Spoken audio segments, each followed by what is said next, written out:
Welcome to okay TV. నేను miss శ్రావ్య. ఈరోజు అన్నిట్లో ప్రధానమైనటువంటి వార్త ఫోన్ ట్యాపింగ్ వ్యవహారంలో హైకోర్టు సీరియస్గా ఉంది. ఎందుకంటే జడ్జి ఫోన్ని కూడా ట్యాప్ చేయడం జరిగింది కాబట్టి పేపర్లో వచ్చినటువంటి వార్తలను సుమోటోగా తీసుకొని ఈరోజు మరి కేసు ఫైల్ చేయడం జరిగింది. మరి దీని గురించి వివరాలని మనతో పాటు అడ్వకేట్ అరుణ్ కుమార్ గారు ఉన్నారు. ఆయన అడిగి తెలుసుకుందాం. సార్ నమస్తే అండి. నమస్తే అండి. ఎలా ఉన్నారు? బాగుంది. ఏం సార్, అంటే జనరల్గా పేపర్లో వచ్చిన వార్తల్ని కూడా తీసుకొని కోర్టు సీరియస్ అవుతుందా? డెఫినెట్గా కోర్టు జ్యూరిస్డిక్షన్ ఉంటుంది. ఓకే. దాన్ని డిస్క్రిషనరీ అథారిటీ అంటారు. ఆ డిస్క్రిషన్ పవర్ని ఎక్సర్సైజ్ చేసినప్పుడు జనరల్గా ఇదే కాదు, ఎప్పుడైనా పబ్లిక్ సంబంధించిన విషయాల్లో ప్రజా ప్రయోజనాల వ్యాజ్యంగా దాన్ని ట్రీట్ చేస్తారు. ఏవైనా లెటర్ రాసినా కూడా స్పందిస్తుంది. 26th మే రోజు డక్కన్ క్రానికల్లో ఒక ఆర్టికల్ రావడం జరిగింది. అందులో రాధాకిషన్ రావు రిమాండ్ రిపోర్ట్లో భాగంగా భుజంగరావు కన్ఫెషన్ స్టేట్మెంట్ను అందులో యాజ్ ఇట్ ఈస్గా పొందపరచడం జరిగింది. కోర్టు దృష్టికి వచ్చింది. అప్పుడు శరత్ కాజా అనే హైకోర్టు జడ్జి గారి ఫోన్ను కూడా ట్యాప్ చేసి ల్యాండ్ డిస్ప్యూట్స్కు సంబంధించి, తర్వాత యూపీఎస్సి ఎగ్జామ్స్కు సంబంధించి కేటీఆర్ వాళ్ళ టీం ఆయనను ఏ విధంగా టార్గెట్ చేసి ఇబ్బంది పెట్టే ప్రయత్నం చేసిండ్రు అనేది భుజంగరావు తను కన్ఫెస్ చేయడం జరిగింది. అట్లే శ్రీధర్ రావు గారు ఆయనను బెదిరించి 13 కోట్ల రూపాయల ఎలక్ట్రల్ బాండ్స్, 2 కోట్ల రూపాయలు సాంబశివరావు TV5 వైస్ ప్రెసిడెంట్ తీసుకెళ్లడం, ఇవన్నింటినీ కూలంకుషంగా భుజంగరావు తన స్టేట్మెంట్లో చెప్పడం జరిగింది. ఆ విషయం కోర్టు దృష్టికి రావడంతో మొన్న ఆదివారం నాడు కోర్టు వర్కింగ్ అవతరణ దినోత్సవం రోజు వచ్చిన చీఫ్ జస్టిస్ గారు దాన్ని సుమోటోగా పిల్గా స్వీకరించి ఈరోజు 2/15కి దాన్ని టేకప్ చేయడం జరిగింది. అందులో 3 వారాలలో అందరినీ నోటీసులు ఇష్యూ చేస్తూ అందరికీ జవాబు చెప్పాలని చెప్పి ఆదేశించడం జరిగింది. సార్, అసలు అంటే మనము ఎప్పుడు చూసినా ఫోన్ ట్యాపింగ్ అని మీడియాలో చర్చ జరుగుతోంది, బయట అదంటున్నారు ఇదంటున్నారు, కానీ చూస్తే అసలు కేసు మూమెంట్ ఏం లేదు. ఎన్ని రోజులు దాన్ని ఇంకా పోస్ట్ పోన్ చేస్తూ వస్తారు. ఆల్రెడీ రాధాకిషన్ రావు ఒప్పుకున్నాడు, ప్రణీత్ రావు ఒప్పుకున్నాడు, అందులో వాళ్ళు డైరెక్ట్గా కేసీఆర్ కేటీఆర్ హరీష్ రావుల పేరు చెప్తా ఉన్నారు. అయినా ఎందుకు కూడా దీంట్లో డిలే చేస్తుంది? మేబీ 4th జూన్ కొరకే అందరు వెయిట్ చేస్తున్నట్టున్నారు. ఓకే.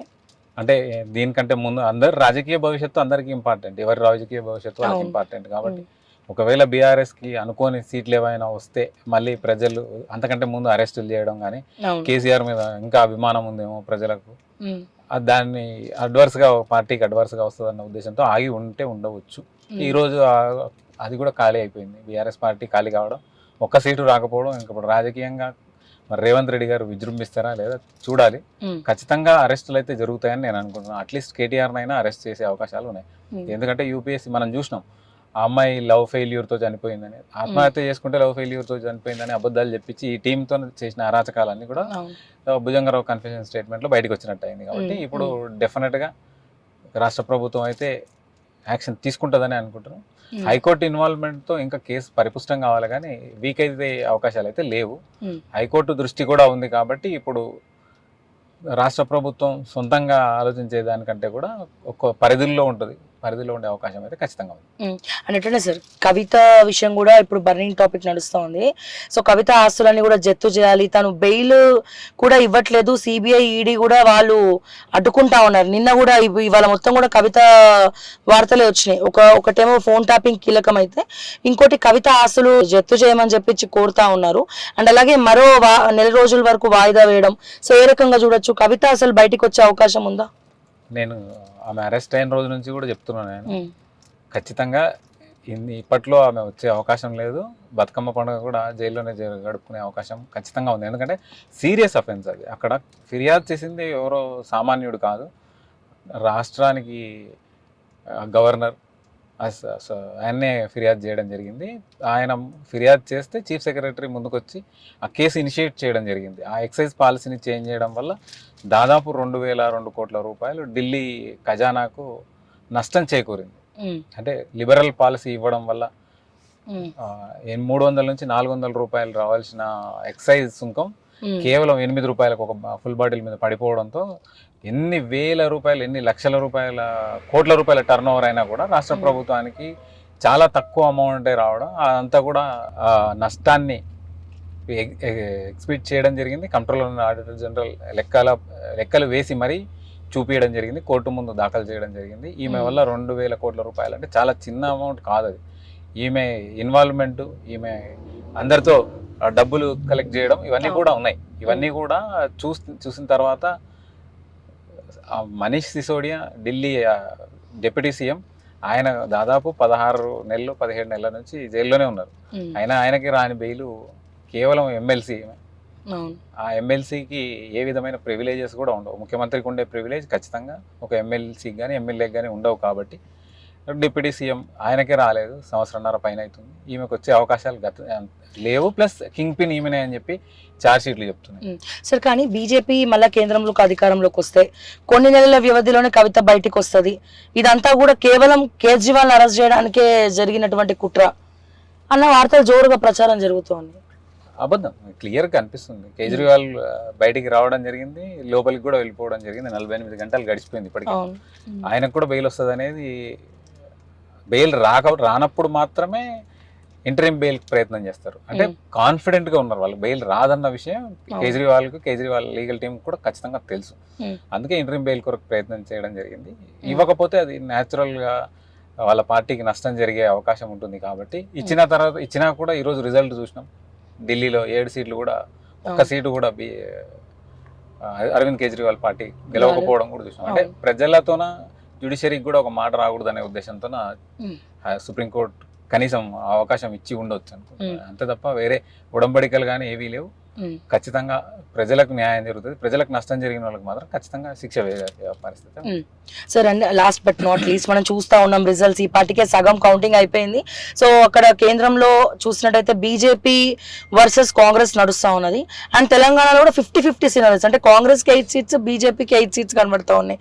సో ఏ రకంగా చూడొచ్చు వీటన్నిటిని కూడా? అండ్ బీఆర్ఎస్కి ఒక్క సీట్ కూడా లేకపోవడం, అండ్ కాంగ్రెస్ కూడా మనం 150 వరకే ఉండిపోతుంది అనుకున్నాము, బట్ అది కూడా 200 క్రాస్ అవుతుంది అని కూడా మనకి ఇప్పటి వరకు జరిగినటువంటి కౌంటింగ్ లో తెలుస్తా ఉంది. సో ఏమై ఉండొచ్చు? ఖచ్చితంగా రావడం అనేది అసాధ్యం కాంగ్రెస్ పార్టీ. ఎందుకంటే మ్యాజిక్ ఫిగర్ 272 బీజేపీ ఎప్పుడో దాటిపోయింది. అలయన్స్లు ఉండొచ్చు. అలయన్స్ అంటే ఒక రకంగా చెప్పాలంటే బీజేపీ రావడం వల్లే టీడీపీ ఆంధ్రప్రదేశ్లో గెలవడం జరిగింది. అది నిర్వివాద అంశం. ఎందుకంటే ఎంతో కష్టపడి చంద్రబాబు నాయుడు గారు ఆ బంధాన్ని గట్టి చేసుకుని రావడం వల్ల ఆయనకు థంపింగ్ మెజారిటీ రావడం జరిగింది. ఇటువంటి పరిస్థితుల్లో రాష్ట్రంలో మరీ రాజకీయ భవిష్యత్తు వద్దనుకునే వ్యక్తులకు మాత్రమే, ఇంకొకటి ఆయన ఈ కూటమి నుంచి ఆ కూటమికి పోవడం వల్ల వచ్చే ఒరిగేది ఏమీ లేదు. 20 సీట్లు పోయినా కూడా ఖచ్చితంగా మళ్ళీ జగన్మోహన్ రెడ్డి 5 సీట్లతో రెడీగా ఉంటారు. అంటే ఒక 15 ఈయన పోవడం వల్ల కూడా ఎలాంటి లాభం లేదు. అటువంటి ఈక్వేషన్స్ అన్ని వేయడంలో చంద్రబాబు నాయుడు తర్వాత ఎవరైనా, కాబట్టి డెఫినెట్ గా చంద్రబాబు నాయుడు వైపు నుంచి కానీ ఒరిస్సా గవర్నమెంట్, ఒరిస్సా నవీన్ పట్నాయక్ నుంచి కానీ ఏ విధమైన ఆటంకాలు రాకపోవచ్చు. నల్లేరు మీద నడక బీజేపీకి 295 సీట్లు ఉన్నాయి. అంటే మోర్ దెన్ 23 సీట్స్ మెజారిటీకి కావాల్సిన దానికంటే 23 సీట్స్ ఉన్నాయి. కాబట్టి అది డెఫినెట్గా నరేంద్ర మోడీ గారు 3.0 గవర్నమెంట్ మళ్ళీ సిద్ధమవుతుంది. కాంగ్రెస్ పార్టీకి అందరినీ ద్రాక్షనే వచ్చిండొచ్చు. కాకపోతే ఒక రకంగా చెప్పాలంటే ప్రభుత్వాన్ని ఇరుకున పెట్టే విధంగా ప్రతిపక్షానికి ఒక స్ట్రెంగ్త్ ఇవ్వడం వల్ల ప్రజలు ఒక తెలివైన నిర్ణయాన్ని ప్రకటించారు.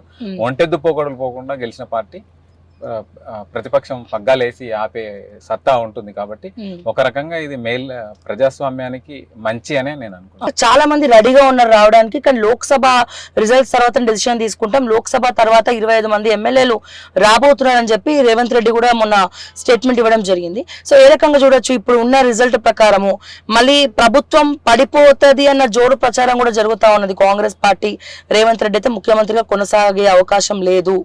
సో ఈ వీటన్నిటికీ చెక్ పెట్టడానికి ఏ రకంగా చూడొచ్చు? డెఫినెట్ గా అట్లాంటి పరిస్థితి అయితే ఉండకపోవచ్చు. ఇక్కడ రేవంత్ రెడ్డి గారు గేట్లు తెరవడం కాదు, కేసీఆర్ గారు గేట్లు మూసుకున్నారు. ప్రగతి భవన్ గేట్లు అప్పట్లో మూసిండ్రు, ఇప్పుడు ఫామ్ హౌస్ గేట్లు మూసుకున్నారు. ఇక్కడ కాంగ్రెస్ పార్టీకి సంబంధించి ఎట్లాంటి గేట్లు లేవు. మంత్రులు, మాజీ మంత్రులు, ఎమ్మెల్యేలు అంతా కూడా ఆయనను కలవడానికి గేట్ కాడ పడిగాపులు పడతారు ఫామ్ హౌస్ దగ్గర కేసీఆర్ ను. అంటే ఆయన గేట్ ఆల్రెడీ మూసే ఉంటది ఎప్పుడు కూడా. ఇటువైపు రావడానికి ఎట్లాంటి గేట్లు లేవు. కాబట్టి ఎమ్మెల్యేలకు ఇది ఒక మంచి అవకాశం. ఎందుకంటే ఎవరైనా కానీ అస్తిత్వాన్ని కోరుకోవడమే తెలంగాణ ఉద్యమం. మరి ఎమ్మెల్యేలకు కూడా అస్తిత్వాలు ఉంటాయి కదా, వాళ్ళకు కూడా ఆత్మఘోష ఉంటది. కాబట్టి అక్కడ గేట్ల ముందు వాళ్ళు నిల్చునే పరిస్థితే లేదు కాబట్టి, ఇక్కడ గేట్లే లేవు కాబట్టి ఏ రోజైనా రావడానికి వస్తారంటారా? 25 మంది ఎమ్మెల్యేలు రెడీగా ఉన్నారు. అహంకారం, అవినీతి, బంధుప్రీతి, కేవలం కులానికి మాత్రమే పెద్దపీట వేసిన కేసీఆర్ ఇప్పుడు చేతులు కాలిని ఆకులు పట్టుకున్నా కూడా లాభం లేని స్థితిలో ఉన్నారు. పూర్తిగా ఖాళీ అయిపోయింది.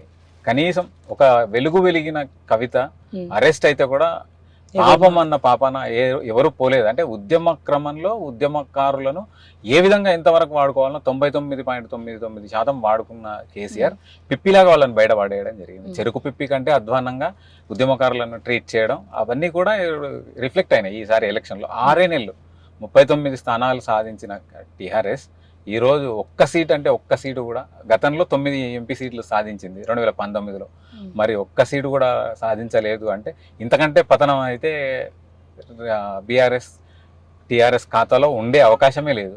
ఇక్కడ నుంచి సస్టైన్ అవుతుందనే నమ్మకం కూడా నాకు లేదు. ఎందుకంటే వాళ్ళు చేసిన నమ్మక ద్రోహం, నమ్మినరు కనుక ద్రోహం చేసినామని వాళ్ళు సింపుల్గా చెప్తారు.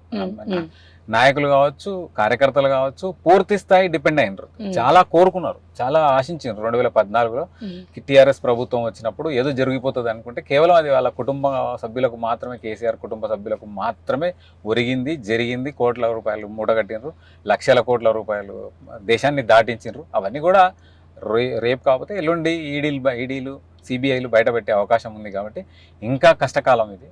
డెఫినెట్గా కేటీఆర్ బిహైండ్ ద బార్స్ మనం చూడొచ్చు. యా సార్, అంటే ట్యాపింగ్ విషయంలో అరెస్ట్ అవుతారు అని మీరు అంటున్నారు, అట్లీస్ట్ కేటీఆర్ అన్న చేస్తారని. కానీ కాంగ్రెస్ విషయానికి వస్తే సార్, లాస్ట్ ఇంకా మీ టైం కూడా అయిపోతా ఉంది. అడ్మినిస్ట్రేషన్ విషయానికి వస్తే ముఖ్యంగా కాంగ్రెస్ గ్రామ పంచాయతీలలో ఫెయిల్ అయిందని చెప్పుకోవాలి. ఎందుకంటే కొన్ని మాకు వచ్చే కంప్లైంట్స్ మేరకు సార్, ఈ చిన్న బండ్ల దగ్గర కూడా మామూలు వసూలు చేస్తున్నారు, గల్లీ లీడర్ కూడా భయపెడుతున్నాడు జనాల్ని అన్న టాక్ ఒకటి, అండ్ కరెంటు కోతలు ఒకటి, సో నీటి సమస్య ఒకటి, ఇవన్నీ కూడా చూస్తూ ఉంటే మరి ఈ 6 months లోనే ప్రజలకి కొన్ని రకాలుగా చుక్కలు చూపించారు అన్న టాక్ అయితే వినిపిస్తా ఉంది. మరి దీని గురించి ఏం చెప్తారు? అది రిఫ్లెక్ట్ అయింది యాక్చువల్గా. తనంతలకు తాను ఎవరు అనుకున్నా కూడా రెఫరెండం గా భావించాలి ఎలక్షన్లని, ఎంపీ ఎలక్షన్లని రేవంత్ రెడ్డి గారే ముందుకు వచ్చారు. ఆయనకున్న 3 నెలల కాలం, ఆయన 3 నెలలు అయిపోయిందో లేదో election code, MP election code అనేది మోడల్ కోడ్ ఆఫ్ కండక్ట్ అనేది అమల్లోకి వచ్చింది. కాబట్టి ఆయన చేయగలిగింది కూడా లేదు. మనం ప్రెస్ మీట్లలో కూడా విన్నాం, నేను బయటికి పోవాలన్నా, నేను ఇంటికి పోవాలన్నా, ఢిల్లీకి పోవాలన్నా ఈసీ పర్మిషన్ తీసుకొని నేను ముందు ప్రతిరోజు నా కార్యక్రమాలను చేస్తున్నా అన్నప్పుడు ఆయన చేయలేకపోయినా ఆయన అన్ని తన మీదకి లాక్కోవడం జరిగింది. కాబట్టి ఇప్పుడు ఎన్నో స్థానాలు వస్తాయి అనుకున్నాం. బీజేపీ గెలిచిన స్థానాల్లో లక్షల మెజారిటీ వస్తే, కాంగ్రెస్ బొటాబొటీ మెజారిటీతో 1-2 తప్ప మిగతా అన్ని కూడా బొటాబొటీ మెజారిటీతో మాత్రమే గెలవడం చూస్తున్నాం మనం. ఇప్పటికైనా కానీ కాంగ్రెస్ పార్టీ తన చేసిన తప్పులను ఇంకా రిపీట్ చేయకుండా ప్రజల కొరకు పనిచేస్తే బాగుంటుంది. Sir, thank you so much. So విన్నారు కదా, ఇది ఈరోజు అరుణ్ కుమార్ గారితో మన 1-to-1. అండ్ అలాగే బీఆర్ఎస్ మాత్రం చేతులారా చేసుకున్నట్టు తెలుస్తా ఉంది. ఎందుకంటే ఇప్పటి వరకు ఉన్నటువంటి యాజ్ ఆఫ్ నో ఉన్నటువంటి రిజల్ట్ లో ఒక్క ఎంపీ సీట్ కూడా గెలుచుకోకపోవడం, అంటే వాళ్ళ పోల్ అయితే వాళ్ళకి, అంటే వాళ్ళ ఓట్ ఆఫ్ పర్సంటేజ్, కేసీఆర్ గారు ఇంకో మాట కూడా ఉన్నారు, వాళ్ళ ఓట్ ఆఫ్ పర్సంటేజ్ వాళ్ళకు ఉన్నప్పటికీ కూడా బట్ సీట్స్, ఎంపీ స్థానాల విషయానికి అయితే ఒక్కటి కూడా గెలుచుకున్నట్టు కూడా మనకు క్లియర్ గా కనబడుతోంది. కాబట్టి సో చూద్దాం మనం ఏం జరగబోతోంది. మరి రేపు తెలంగాణలో మరి ఎమ్మెల్యేలు జంప్ అయ్యే అవకాశాలు కనబడతా ఉన్నాయా? అధికార పార్టీ వైపు చూస్తా ఉన్నారా? సో రిజల్ట్స్ అన్నాం, రిజల్ట్స్ వరకు కూడా మనం వచ్చేసాము. సో ఇవాళ నైట్ వరకు కూడా ఒక క్లారిటీ ఉంటుంది. సో 25 మంది ఎమ్మెల్యేల సంగతి ఏంది, మరి ఏ పార్టీలోకి చేరబోతున్నారు, నిజంగా చేరతారా లేదా?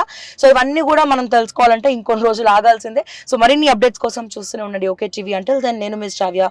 జై తెలంగాణ, జై హింద్.